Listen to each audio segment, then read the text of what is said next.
တထေးမကြီးဟာသူမလက်ထောက်ရဲ့အင်ဂျီလက်မောင်းပေါ်ကပန်းထိုးဒီဇိုင်းကိုမြင်သွားပြီးစိတ်လှုပ်ရှားစွာနဲ့ဒီအင်ဂျီကိုဘယ်မှာဝယ်တာလဲလို့မေးမြန်းပါတော့တယ်။ဘာဖြစ်လို့လဲဆိုတော့အဲ့ဒီပန်းထိုးလက်ရာဟာသူမမိခင်ရဲ့ကိုယ်ပိုင်အမှတ်အသားဖြစ်နေလို့ပါလက်ထောက်ဖြစ်သူကသူမကိုအဲ့ဒီပန်းထိုးတဲ့အမျိုးသမီးစီခေါ်သွားပေးပါတယ်။တထေးမကြီးကအဲ့ဒီအမျိုးသမီးကိုဒီပန်းထိုးပညာကိုဘယ်မှာသင်ခဲ့တာလဲလို့မေးတဲ့အခါအမျိုးသမီးကဒါဟာသူမရဲ့သမီးလေးအတွက်ထိုးပေးထားတာလို့ပြန်ဖြေပါတယ်။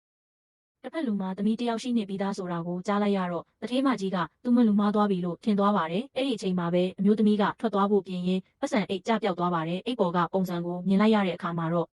တထေးမကြီးဟာဒီအမျိုးသမီးကသူမရဲ့မိခင်ဖြစ်ကြောင်းအသေးချာအတည်ပြုနိုင်ခဲ့ပေမဲ့လက်ထောက်ကသူမကိုတားထားပါတယ်။အရင်တုန်းကလည်းသူမရဲ့မိခင်ဖြစ်ဟန်ဆောင်သူတွေအများကြီးရှိခဲ့တာကြောင့်အစင်ကျင်မဲ့မလုပ်ဖို့တတိပေးခဲ့တာပါ။တထေးမကြီးကလက်ထောက်ကိုတေချာစုံစမ်းခိုင်းလိုက်ပါတယ်။မကြခင်မှာပဲလက်ထောက်ကသတင်းပြန်ပို့လာပါတယ်။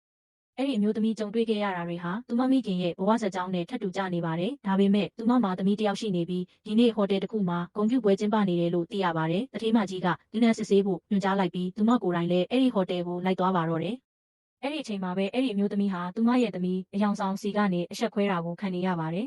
။အဲ့ဒီသမီးကသူမဟာအရင်မဟုတ်ကြောင်းပြောလိုက်ရုံတည်းမကပဲတခြားချမ်းသာတဲ့အမျိုးသမီးတစ်ယောက်ကိုသူမရဲ့မိခင်ဖြစ်အတိအမှတ်ပြုလိုက်ပါတယ်။အမျိုးသမီးကြီးခများဒါကိုမယုံနိုင်အောင်ဖြစ်နေရပါတယ်။အဲ့ဒီအချိန်မှာပဲတထေးမကြီးစီကိုဒီနာစစ်ဆေးချက်ရလက်ရောက်လာပါတယ်။သူမဟာမိခင်ဖြစ်သူကိုမထိခိုက်စေဖို့ချက်ချင်းပဲသတိပေးချက်ထုတ်ပြန်ပြီးတားဆီးလိုက်ပါတော့တယ်။